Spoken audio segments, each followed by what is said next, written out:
Isaiah Lavender III.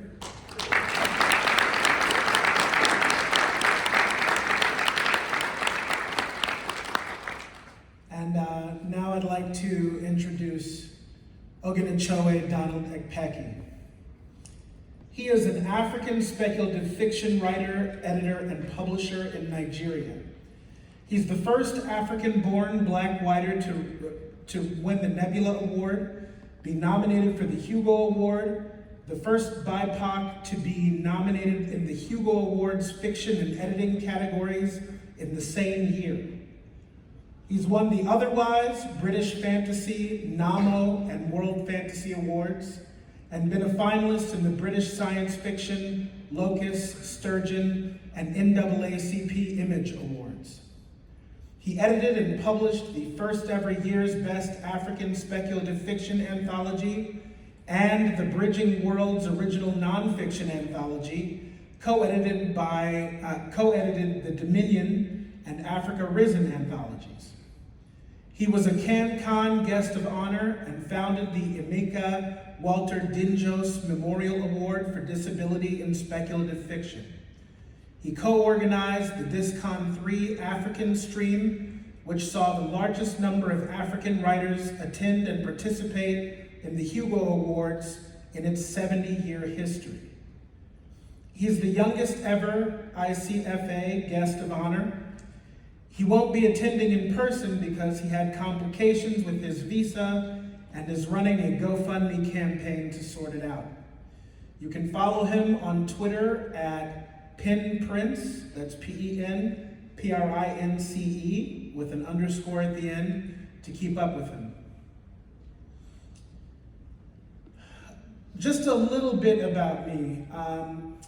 I have been operating in the science fiction and fantasy field since 2003, and it's a joy to watch the hard work of trailblazers like Octavia Butler, Tananarive Due, and Cherie Renee Thomas continue to bear fruit. It is also my profound pleasure to honor my colleague and personal friend, O.D. Ekpeki. There are 50 copies of his Between Dystopias collection for sale here in advance of its publication in October. Copies are $18, so get them while the getting's good. Now I will read from O.D.'s introduction to that volume. Death is not the end. In our culture, death is not the end. These were the epic words of Chadwick Boseman in his role as the Black Panther before he passed. Let's take a short moment of silence for him. I could relate with these words, having lost my father to violence at an early age. The range of emotions the character felt: rage, despair, and other negative emotions. And I know many of us can as well, having lost fathers, loved ones. But let us remember that he felt, or at least spoke, or something beyond rage and despair: hope. Continuity even in death that made the loss less than ultimate. Think for a moment about his words. That death really may not be the end. Many would label this fantasy, as many of African belief systems have been labeled. Allow me to read the first paragraph of the introduction of my forthcoming collection titled Between Dystopias, The Road to Afro-Pantheology. The African cosmology recognizes two spheres of existence, the physical and the spiritual, between which there is an inseparable link and constant interactions. Every sphere of existence is connected to the other, the living to the dead, the born to the unborn, humans to the deities. And because many African stories, and particularly many in this series, are a fictional reflection of the realities of life in the African cosmology, it is a mislabel to regard them as mere fantasy, especially if by fantasy we mean the genre of escapist literature in which readers must suspend their belief to enjoy.